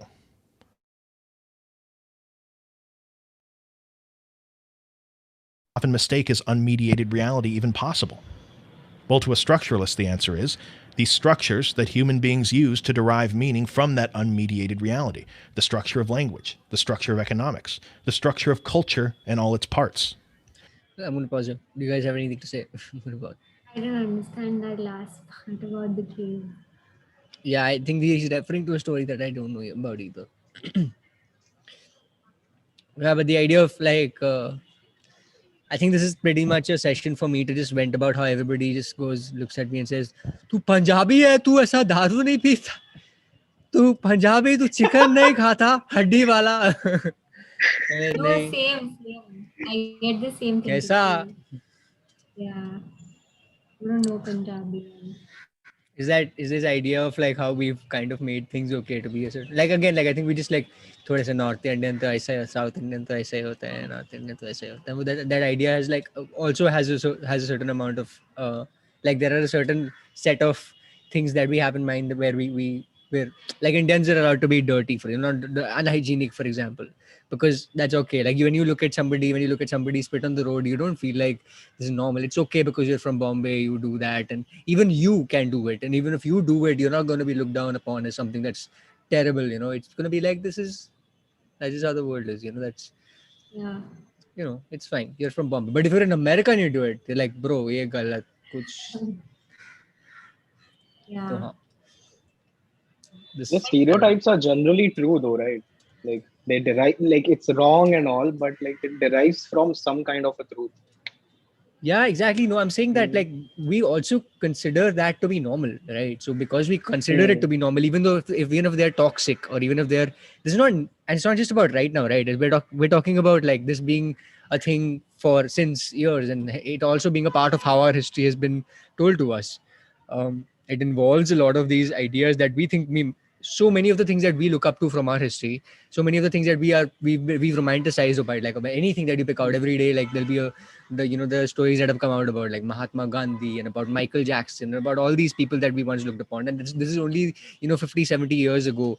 So it's not even that long ago. It's and imagine what would have occurred to like the kings that we talk about, and like the all the people that we're aware of, all the people that we've looked up to, including possibly the gods. I don't know, just it's the ideas are in a way, without Ogilvy being involved, still in a marketing strategy or like some sort of advertising. The idea of projecting yourself so that that's just how that's I guess how we understand things and look up to things. We do want a mythology, we do want a narrative as human beings to be able to feel like there is Yeah. there is always good and evil, and that good wins. That idea, that narrative is never ending, I guess. And in a way, I mean, if you're able to, yeah, it's not about how smart we are or how we can like get past it or something, but I guess that's just who we are as a species, really. Like It also gives like a jadoo kind help jadoo. of It's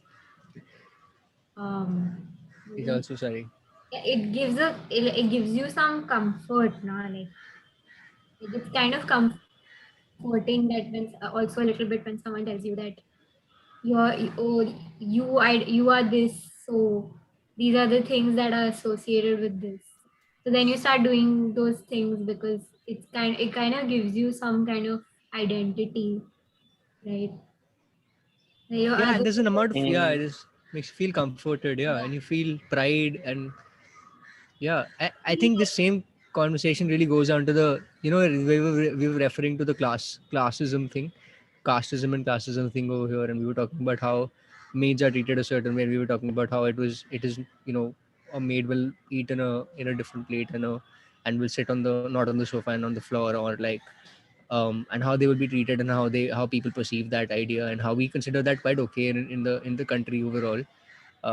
And I think, and that conversation about how things are not supposed to be like that, and how things are, that is not correct, and the extremism or the reaction also of how people believe that like because this is such a recent event where like this is just occurred, that in the past couple of months that there has been a strong like revolt against this ideology, and people should not do this, and some people being like, this is too extremist, like chill, it's okay, not be there. But the idea is that this will never, like, if nobody speaks up, then they will not, then there'll be nothing to, Yeah. there is no way to not normalize denormalize a normal situation without creating revolt, right? Like that's why there is a protest, and that's social media is a new protest. But like, not new protest, whatever, but like oh yeah, man, that's a protest, fuck, I forgot. Yeah, I mean, it's also like as in we for the longest time nobody questioned it, or at least in our, so I mean in our general, like now we have more access to different kinds of people and voices because of media and social media and all those things. Yeah, But for the yeah, longest time while you were growing up, nobody spoke about it this, and you also yeah, like sort of accepted it as this is what it is, like you said.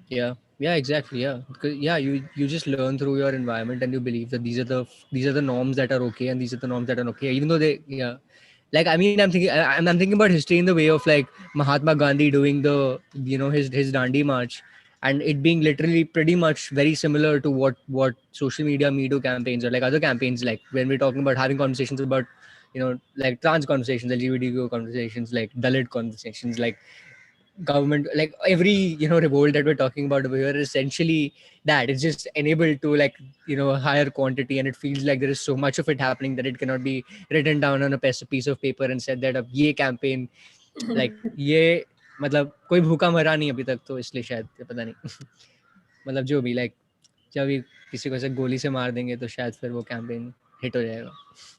Wow. Wow. Shit. Account suspend हो गया.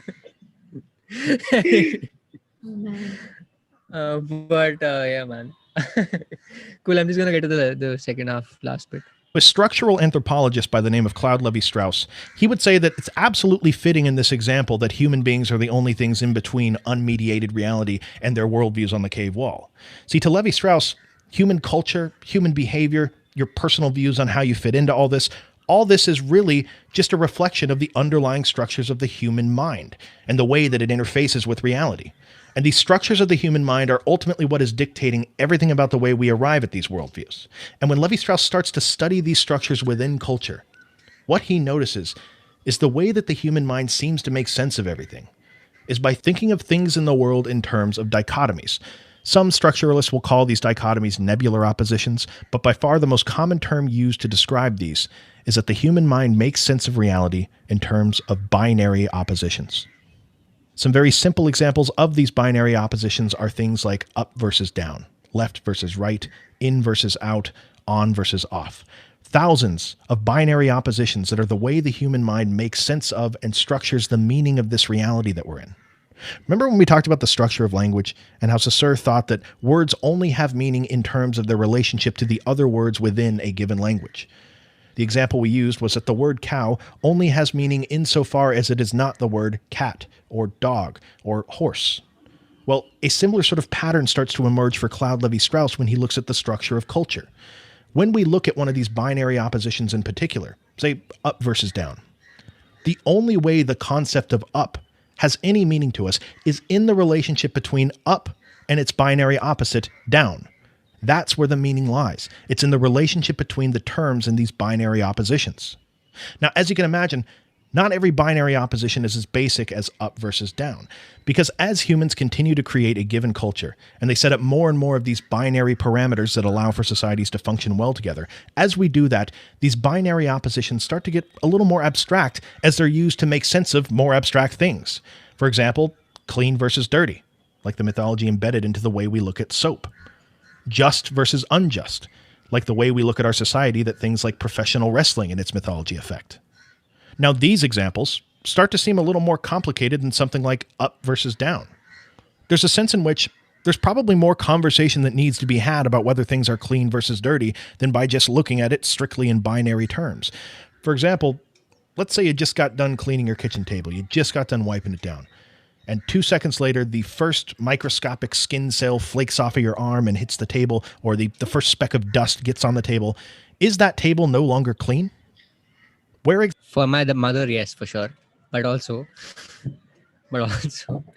that like this kills me because there's every question that has come to me in life has just been this confusion of like why the fuck, what do they mean when they say this thing, because it makes no sense for it to be in the binary term, like in like binaries there is a lot of things that they actually don't make any sense, but they seem to be okay. Like you're supposed to drive well, but what the fuck is driving well? Or like how you're supposed to have structure and organization, but how do you term the measure of structure and organization? You're supposed to feel, you need to be, how do you really understand the things that you're talking about without when they're not binaries, because these definitions are come to a like there is a relativity involved that is ambiguous. Like people don't really know exactly, right? Like when you're talking about a table being clean, do you mean that when there is a speck of dust that arrives on a table, is it not clean anymore?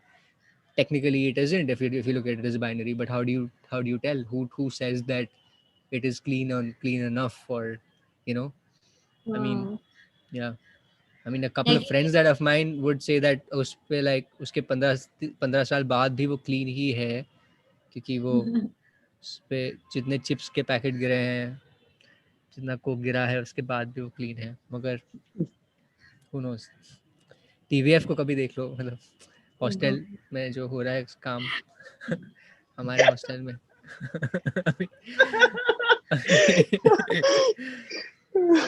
अभी I don't know, but yeah, I'm gonna yeah, but like this idea of it just very, it is ultra confusing to understand like binaries, because we do actually, all of these are formed out of binaries. Like we do look up to cleanliness and as a I mean, we look up to hunger and like to what form, like, you know, are we hungry people, or the people in, you know, in like in Africa, or like in a village where that has nowhere to eat, are they hungry? Or like this terminology is very, who is privileged versus who is not privileged, who is poor or who is happier. There's no real understanding of, there's no measure to it. When we speak about, you know, oh, poor guy, like he's just no, doesn't have this thing, or this poor woman, he doesn't have this thing, or poor they, he, she, they, all of them. It's I'm sorry, but like this, just just like, are they, to what relativity are we speaking? Like, for example, Aashna has an amazing startup idea, which we're not going to talk about today because that needs a completely different podcast, by the way. We need to like do a Shark Tank podcast with Ashna's one single startup idea that I think I cannot forget, by the way. Like, I just cannot get over it because it just makes me feel like this guy, this Roland Barthes should have known about it, and because he would have totally written one or two books about that particular startup. But Now anyways, you we're not hype going to it refer up to. so I'm much. sorry. Yeah, because it's ridiculous. It's not good. It's not. I'm not saying it's going to earn anybody a penny, but it's going to be worth conversing for a long period of time, in my opinion, in the Wow. capitalistic world that we live in. But anyways, yeah, it does certainly hype I things have to up. tell Saarth about it now. And Yeah. Mm-hmm. But now, no, I mean whenever, but another time. No, yeah. Yeah. I think we I will think we're in come. the. It's fine, man. I think we're in a time where like Saarth and I are like me basically. I'm hyping a lot of things up and not really delivering. Like for example, there's a thing called Sister Like Friend, which is maybe gonna come out, maybe never. But like we can hype it up any. We can hype up It's the not going to come film. out. And, sorry. Why is it not going to come out? Why aren't you releasing it? uh, yeah, it's doing the best. It's doing the festival rounds Festival after it's done with rounds. that. We're looking at Khan, but we're also looking at Tribeca. So let's see which one. Both It's the got Which Lawrence, one says that? Which one says that? Like हम both ये क्या of them बकवास just got over. बनाया है? Oh, they just got over. Yeah. Yeah, but they not got even over because they were like, category. ये बंद करो जल्दी से, ये बंद करो फेस्टिवल, ये लोग क्या पिक्चर बना के भेज रहे हो? हाँ, but वही है, sister like friend अगर कांस में भेजेंगे, I am sure it will definitely rock their world. या बिकॉज कांस नाम का कोई है ही नहीं जगह, इसलिए तो वहां में डेफिनेटली रॉक करेगा, बट कैन में नहीं करेगा. Cannes should be like the Cannes basically is the short form of Kanpur, I think. जब प्यार से लोग बोलते हैं मैं कांस से हूँ. Just anyways, but I'm gonna move on. Ashna, is she frozen or is my internet out? Hello, she's frozen, right? Yeah, Wow, she's like not quite a here right thing. now. Fuck. Okay, she's back. I can hear her. But okay, I'm gonna play the rest of it. Do we make that distinction between clean versus dirty? What it starts to seem like is that thinking about things strictly in a binary way ignores the existence of an entire spectrum of nuance that lies within these two binary poles. Yet, it is undeniably useful to us when navigating our lives or structuring our culture to be able to think of things like our kitchen table or the sidewalks of our city streets or the Yeah, I don't know. Maybe just that thing that happened earlier. Whoa, it's windy, man. We have a couple of comments until this episode plays. We should discuss that, I guess. Kevin's helping us out moderate the comment section. Kevin says, Hannah, also the fact that when everyone, like, we've glorified wine, somebody says, Chinmay says, and glorify कर देते हैं कि वो as a survivor दिखने लगता है. And Kevin says henna, and also the fact that when everyone does it around you, you just feel like it's okay to do it. And then how come no one cares about spitting? It's too much. It's too normal, too weird. And then Kevin says, already sold. Try Mami. I've heard. He's talking about Sister Like Friend now. He's just saying I'm already sold on the short film being amazing. Um, it's also a feature, by the way. It's mostly a pitch for a Netflix feature that is going on, but we're gonna wait for the festivals to Really? get back. No Yeah, Yeah, like Sister an Like Friends. anthology. It's like a part of an anthology. idea. It's a 5-part. Like we got 3 sequels planned, so we're gonna wait for Sister Like Friend, Brother Like Brother. The second one. It's just I've heard it's more legit than all this Khan one. Yeah. Anyways, cool. So we're gonna move. I'm just gonna refresh this thing so that it works. Okay. The negative effects onto someone that come along with being someone who is insane within a society. What about when we talk about things in terms of being free versus caged, or free versus unfree? Well, anyone who's listened to the episodes of this show on existentialism knows that it's nowhere near as simple as just thinking about freedom in strictly binary terms like that. Freedom is always freedom within a cage. It just comes down to how big your cage is and whether you're satisfied by it. You can imagine hypothetically if someone used mythology to get people within a culture to ignore the nuances there and think of their freedom strictly in binary terms, they might be able to get the majority of the population to live in a pretty small cage without them even realizing it, because freedom is tied into what it is to be a member of that society. Claude Levi-Strauss. This idea.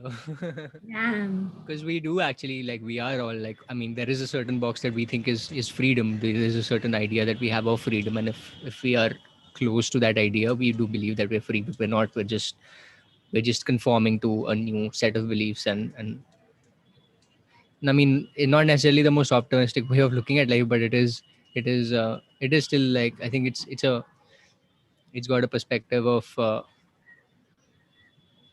like has a perspective that we may not be able to see in everyday life, I guess.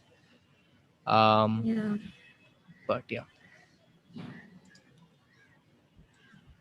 Moves to Brazil and teaches at the University of Sao Paulo from 1934 to 1930, and teaches at the University of Sao Paulo is there, and think of their freedom strictly in binary terms. They might be able to get the majority of the population to live in a pretty small cage without them even realizing it, because freedom is tied into what it is to be a member of that society. Claude Levi-Strauss moves to Brazil and teaches at the University of Sao Paulo from 1934 to 1939. While he's there, he becomes fascinated with pre-modern cultures and travels deep into Brazil to make contact with remote tribes that are completely disconnected from the modern world. What he finds is that when you apply structural anthropology towards studying the culture of these remote tribes, cultures that most of the people of his time would look at and see as quote-unquote primitive or less advanced than the culture of modern France where he comes from, what he finds is that there are actually a lot of similarities between the ways these remote tribes structure their culture and modern France structures their culture, or all cultures for that matter. The thing is, if you just look at the two cultures on a surface level, this doesn't seem to be the case. But he gives the example of a pack of cards, all separated by suit, ace to king, 4 columns. What he says is that when you look at cultures side by side, they can appear to be massively different from each other, just like the cards. A spade doesn't look anything like a heart.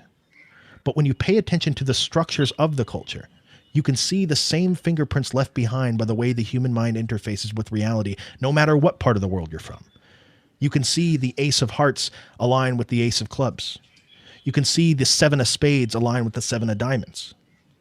What Levi-Strauss finds in these remote, uncontacted tribes is the very same method we use of using binary oppositions to structure the meaning of the things in their culture. And that no matter how superior the modern advanced cultures would like to think they are, cultures that like to think of themselves in terms of advanced versus primitive, modern versus ancient, good versus bad, what it starts to look like is that cultures are not good or bad in the way we've traditionally tried to describe them. They only differ when it comes to the specific rituals they engage in that they've connected to the underlying structure of culture. And here's the thing that'll really get you thinking. These rituals are arbitrary. One culture may shake your hand as a respectful greeting, another may bow, but these two rituals serve the same social function within those cultures. Think about that. These rituals interact with culture in what seems to be the exact same way signs interact with the structure of language. We're doing the same thing in both places. This discovery would have massive effects on the way people started thinking about the way we structure these modern advanced cultures. Next episode, we're going to start talking about it. Thank you for listening. I'll talk to you next time. Cool. So let's listen to the next 100 episodes now. But I I'm think gonna we stop really here. need to though. Yeah, you got me But yeah, hooked, man. man. No? Yeah. Sorry. Yeah. I think it's just about how much we. I think we're able to like. I don't know. What do you guys? What do you guys think? I've heard this one like very recently, so I'm able Wow. to like perceive it in a different way. I'm sure each of you will like also perceive it.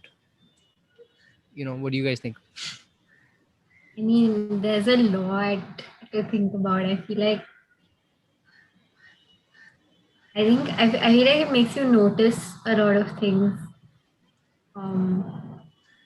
Like I'm still wrapping my head around the whole binaries thing. How something is like everything has a meaning because something else you've given a meaning to something else. I feel like that's such a strong sort of thing to think about. Listening to this, I think it took me back to the time when I had my first existential crisis. The good old days, you mean? Yeah. Like earlier that time, I was flipped by a very small thing. I was like, it's just like I had a realization. It was very basic, but मेरा धजिया उड़ गया था कि like uh, the food is growing. You can just eat it and survive. Yeah. Yeah, and I was like, true. I know. Oh shit. Wow. Uh, yeah. Oh shit. Yeah, I feel like we're you know there was man, I'm gonna go a little far. I don't want to go that far, so I'm gonna try and limit this to like close only. But like but like the narrative around how we like I personally believe that human beings like to say that we like things to be normal, like the idea of consistency and of certainty is appreciated, and the Of idea course. of like knowing things and also like having a worldview and then Understand. believing it and staying with it is really cool. And then peace is nice maybe, but peace is Uh-huh. nice is not is I believe a very hypocritical statement, because we're consistently disproving ourselves.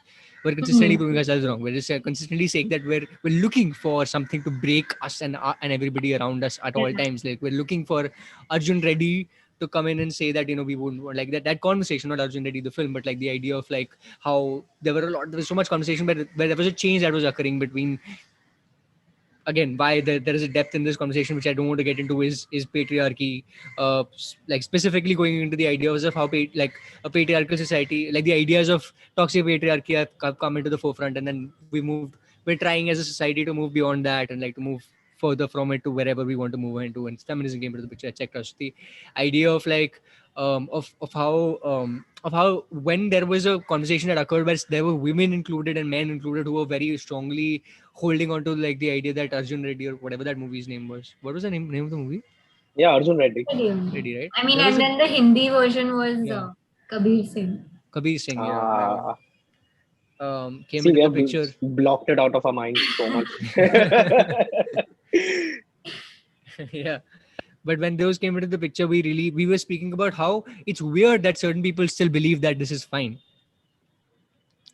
It's because at some maybe 100 years ago people were okay with it as being normal, or not 100. I mean, I'm exaggerating. I don't really know the figure, but I'm just saying that at some point it was quite okay, and now today it is absolutely not all right. And for certain people to have the ideology that this is completely like, some people they're just weird people, like Yeah. weird people who don't get Yeah. it. But I'm just saying, I'm just like the conversation is pretty much like the idea of evolution is like we're consistently changing, but we're still I forgot what I was talking about. Anyways, I mean, I think I I know think what you're getting at. um, Like, I mean, because I was thinking about this also, about how we're constantly in this cycle of accepting and not accepting binaries. Like, as in one sense, it gives you a lot of comfort and like just to know this is this and this is this. But then when then you reach a point where that becomes like you feel trapped by that, and you're like, oh no, I mean, I don't want to be in this, and then I want to get out of this and explore something else.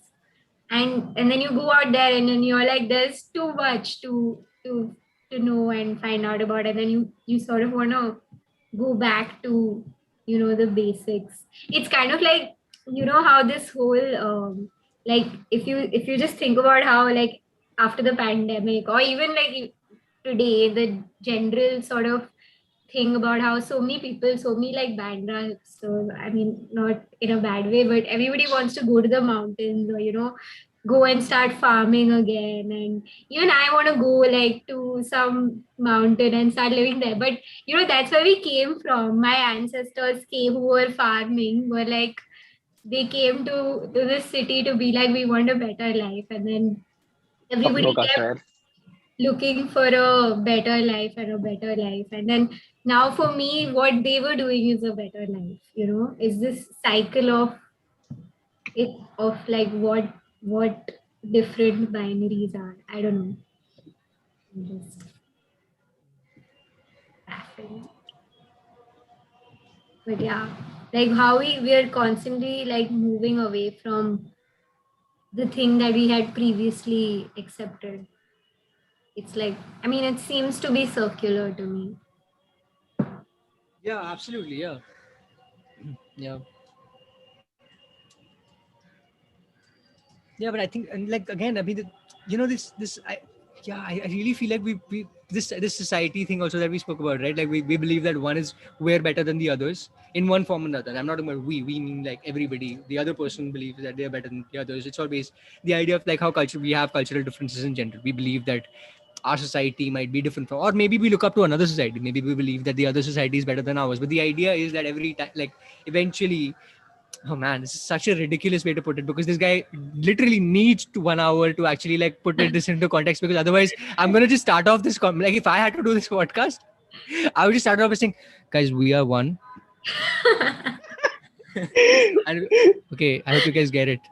This is my way of Just help each other, man. Just help each other. but yeah. We're all humans, guys. Oh god, man, fuck. But yeah, I mean, there's so much cultural relevance to this. I feel like we consistently are talking about so many things that are around this. We're talking about Hindi versus English also, man. We're talking about Mm. Starbucks versus chai tapri also. We're talking about, I mean, CD. this is coming down to like specifics, but like atheists and agnostics versus like believers in God, and religious people versus non-religious people, and people who call themselves apolitical versus people who are political. And then there is the idea of a middle line not existing, and then the idea of the revolt that is around the idea that like you can't have them. I remember there was a friend of mine who had once like said to me there was a on a case around the Me Too thing that had happened, and he just come up to me and he said that he said that, what do you think about this guy doing it? Like, did he do something? Do you think this is like 3-4 years ago when it was really, it was in the news all over. And uh, he asked me, what do you think, did he do it? And he spoke about like मैं similar jo bhi, whatever he was referring to, whatever he knew about. And I said that I don't really have an opinion, but I knew the person that was involved in that case. And I spoke, and I said I don't know, because I don't know, like I literally don't know, because I have no idea, like I don't have a good opinion of him or a bad opinion of him, I just don't know. And I think that was not permitted, because he got quite angry, not angry, but he did he's like, how can you not know? You have to have an opinion about this. And I just did not understand it, because at the time, because I don't understand how everybody can have an opinion about everything. And I don't think it is societally, like culturally, all right for you to not have it, because you won't be able to make decisions in your life. I think we are supposed to be like considered, and Yeah. like we want to be uh no we want to know, we expect everybody to know what they want and what they don't want, and what they Hmm. think is right and what they don't think is right, and have their like boxes cleared, and so that they know how to figure it out. And if they Yeah. don't, then it's they're put into a vulnerable place, because they don't Hmm. know what they want then. And I don't think it is possible, like imagine, man, the kind of things, the amount of things that we do in a day. I mean, at least for me, I believe that it's also the case for everybody else, but like there is a lot of things to do in a day. Like no matter what, even if you're doing the most simplest thing, maybe you just take care of the house, and that is a lot to fucking do. There's a lot to always handle, and there's always this idea of like inconsistency and like unpredictability available. Too Like much is wine. prevalent. Yeah, too much wine, man. Come on, man, it brings us together. That's what makes us human. It's nice on a hot day, a chill glass of wine. But yeah, man, like your door will break, and then you have to like get that repaired, and then you know your fruit will be like not right, not good, and then you have Yeah. to get that repaired the next day, and then you'll fall unwell, and then that you have to repair. And like I don't know, rates change, and then you suddenly don't have the same income. It's every day is different, and there is no idea of stability. But we appreciate and want to believe that there are people and things that are stable, Yeah. because that's really how we function. That's really just how we like to think we are, which is not possible in my opinion. I mean, it is. I think everybody is aware that it is not possible to be stable, but to what relativity are we talking? Because we come from such binaries, right? We've been told so often. I mean, again, this comes into a cultural society, like a regressive society box now. But the idea of like the society that we believe would be like, oh ये लोग bribery नहीं क्या बोलता है उसको bribery नहीं क्या बोलता है उसको Corruption. bribe नहीं sorry fuck Corruption. नहीं what do you give on a wedding में जो Shagun. दहेज Shagun. दहेज दहेज अच्छा हाँ दहेज. Oh shit. Oh shit. Bribe. Bribe. half glass empty half glass full man sorry no but like Envelope. देखो मेरी बेटी से शादी कर दो. no but like Dowry. I think that idea of the idea we're coming from that we're coming from that but the thing of stability in life, we should be stable, we should have a certain thing by this certain age, we should have this by a certain age, we should be looking like this at all times, physically and emotionally. And 1 second, my fucking bell is ringing. All right guys, ये मेरा अभी वो हो जाएगा, suspend हो जाएगा कि ये रिकग्नाइज कर लिया यूट्यूब ने Copyright. साउंड. सोनी ने कॉपीराइट मार दिया. अरे ये तो बादशाह का गाना है. Nothing happens about the podcast award, like the whole podcast you played. Yeah, I don't know, man. I think No, he's a nice guy. it's I not feel paid, like he's right? not gonna. Yeah. Yeah, it's available on the internet for free. Yeah. But no, I mean we do. I mean he should get money, man. मतलब किधर से? Oh yeah, guys, all the money that is being collected in this live stream will go to the Stephen. Yeah, Saarth's Please cult, GPay because me. he's obviously.